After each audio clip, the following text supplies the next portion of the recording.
Shalom, salam damai sejahtera bagi kita semua. Saudara-saudari yang terkasih di dalam nama Tuhan Yesus Kristus, sebelum kita melakukan semua kegiatan kita, marilah kita mendengarkan firman Tuhan yang menjadi penuntun hidup kita. Kita minta Tuhan berkuasa, kita bersatu di dalam doa, kita berdoa.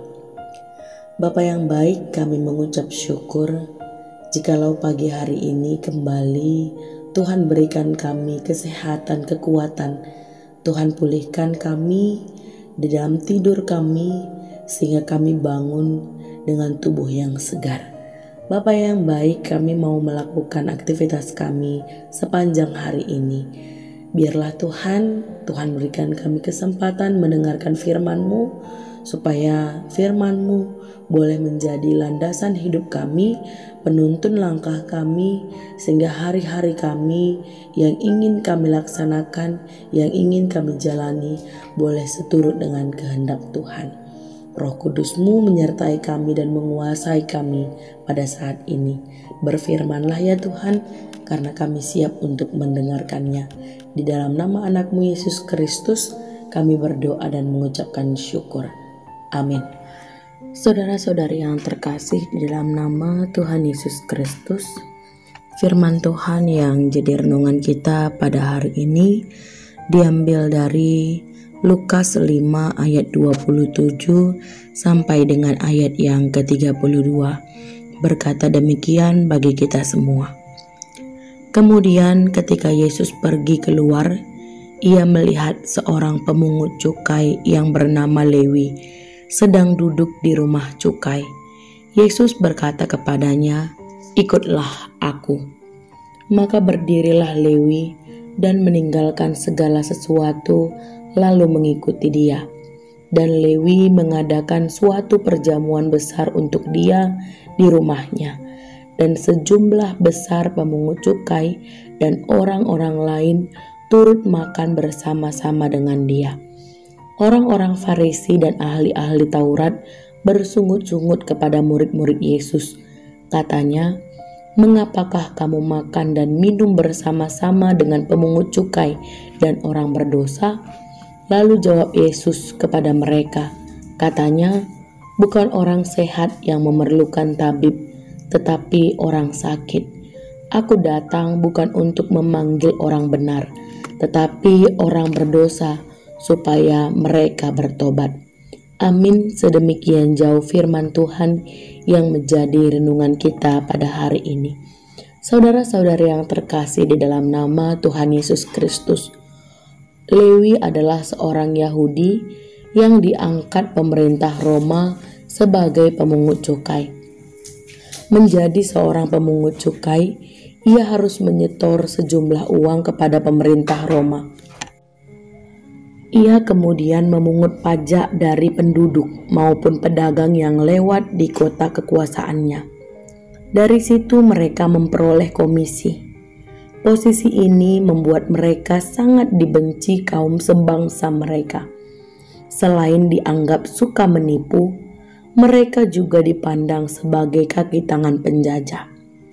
Saudara-saudari yang terkasih di dalam nama Tuhan Yesus Kristus, latar belakang inilah, situasi inilah yang kemudian memicu kemarahan orang-orang Farisi ketika saat itu mereka menyaksikan Yesus duduk makan dan kemudian berada di rumah pemungut cukai bersama Lewi serta sejumlah besar pemungut cukai dan orang-orang lain.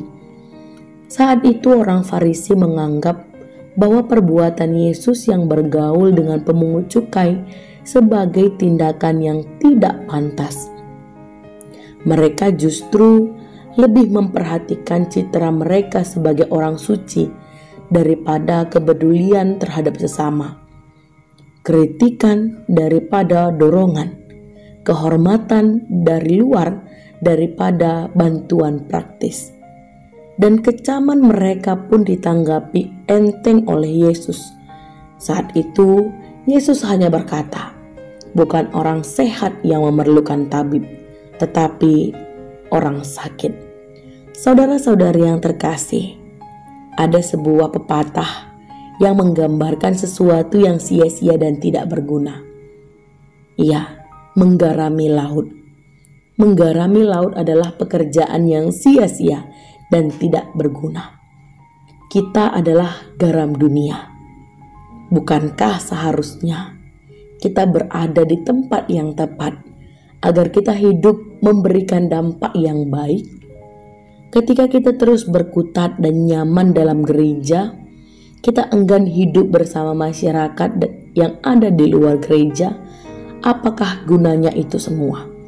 Ketika kita hanya senang dengan orang-orang yang baik, orang-orang yang tulus, orang-orang yang aktif, apa gunanya kita sebagai garam dunia? Hari ini kita diajak untuk meneladani hidup Yesus dalam kehidupan kita. Ada waktunya untuk keluar dan menjadi saksi bagi sesama. Ada waktunya beranjak dari zona nyaman kita ke zona iman kita sebagai orang-orang percaya. Karena kita dipanggil untuk menjadi garam dengan hidup bersama orang-orang lain, bersama masyarakat, untuk menunjukkan kesaksian yang baik yang ada dalam diri kita. Amin, kita berdoa. Bapa yang baik, kami mengucap syukur. Firman-Mu mengajarkan kami untuk menjadi rasa, menjadi pengaruh bagi kehidupan orang lain. Seringkali kami merasa nyaman dengan orang-orang yang sama seperti kami. Orang-orang yang sehobi, sepelayanan, sefrekuensi, sehingga kami enggan sekali beranjak dari zona nyaman kami ke zona iman kami. Ajari kami hari ini untuk menerima panggilan kami dan boleh melaksanakan panggilan kami sebagai garam dunia. Bapa yang baik, hari ini kami mau melakukan aktivitas kami. Biarlah Tuhan berkati kami, berikan kami selalu kesempatan untuk menjadi saksi yang hidup bagi sesama kami. Berkati kehidupan kami hari ini, pekerjaan dan pelayanan kami. Berikan kami kesehatan imun yang tinggi, sehingga kami selalu sanggup untuk melakukan aktivitas kami seperti dengan kehendak-Mu. Di dalam nama anak-Mu Yesus Kristus, kami berdoa dan mengucapkan syukur. Amin.